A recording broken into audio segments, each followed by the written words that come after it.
A ansiedade é um sentimento que, vamos combinar, quase todo mundo conhece bem. Mas e se ela for mais do que só uma emoção passageira? Nesta análise, a gente vai olhar para a ansiedade por um ângulo bem diferente, como um sintoma que tem raízes espirituais bem profundas. A pergunta que vai guiar toda a nossa conversa é essa aqui. O que é que a ansiedade está de fato tentando nos comunicar?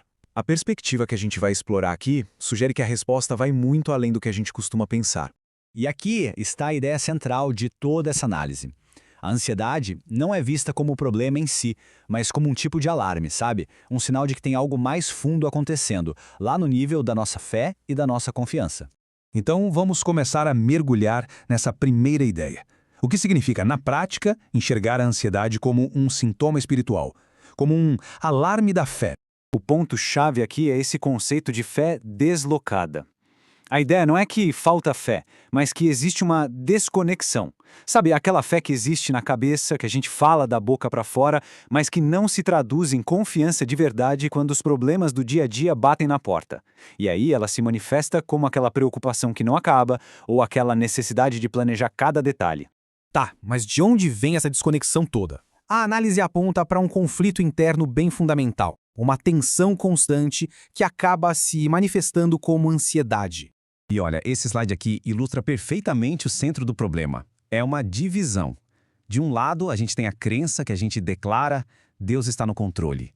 Do outro, a realidade que a gente vive no coração, que grita, tudo depende de mim. Essa dissonância, esse cabo de guerra interno, é o terreno perfeito para a ansiedade crescer. O mais interessante nessa perspectiva é que a ansiedade acaba virando uma ferramenta de diagnóstico. Ela não mente. Ela expõe onde a nossa confiança está de verdade depositada.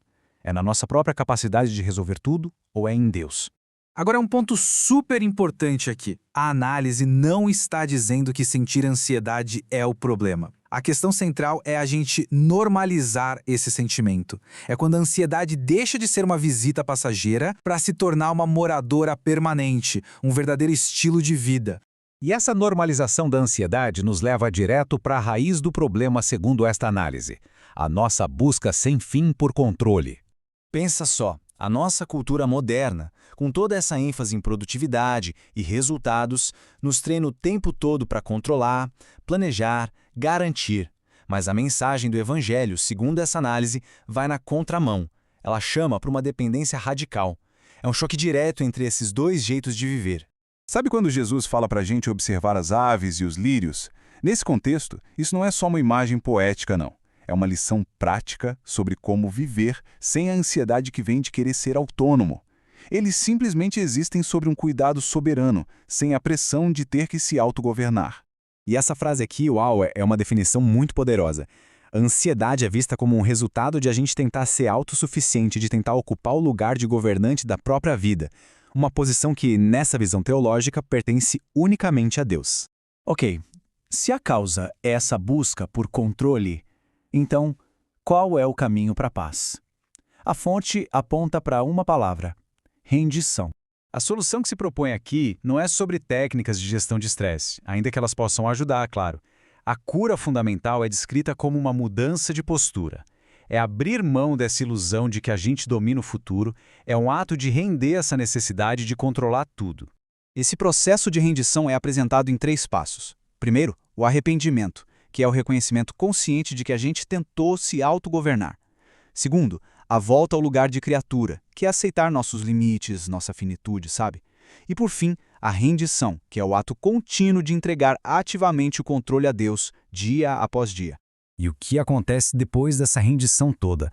Paradoxalmente, é justamente aí que se encontra o verdadeiro descanso. Esse é o grande paradoxo. A paz que a gente busca tentando controlar cada variável da vida, na verdade, só é encontrada quando a gente abre mão desse controle. O descanso não é um prêmio pela nossa autossuficiência, mas um fruto da nossa dependência. E para fechar, a definição de paz verdadeira que surge dessa análise é simplesmente incrível. Ela não vem de ter todas as respostas sobre o futuro, mas sim de confiar em quem, segundo a fé, já governa esse futuro. É a confiança tomando o lugar da necessidade de previsão. E a gente termina com essa pergunta que resume toda a análise: quem ou o que está de fato sentado no trono do coração? Vista por essa lente, a ansiedade funciona como um espelho, nos forçando a encarar aquilo que realmente governa a nossa vida. Uma reflexão e tanto para encerrar essa explanação.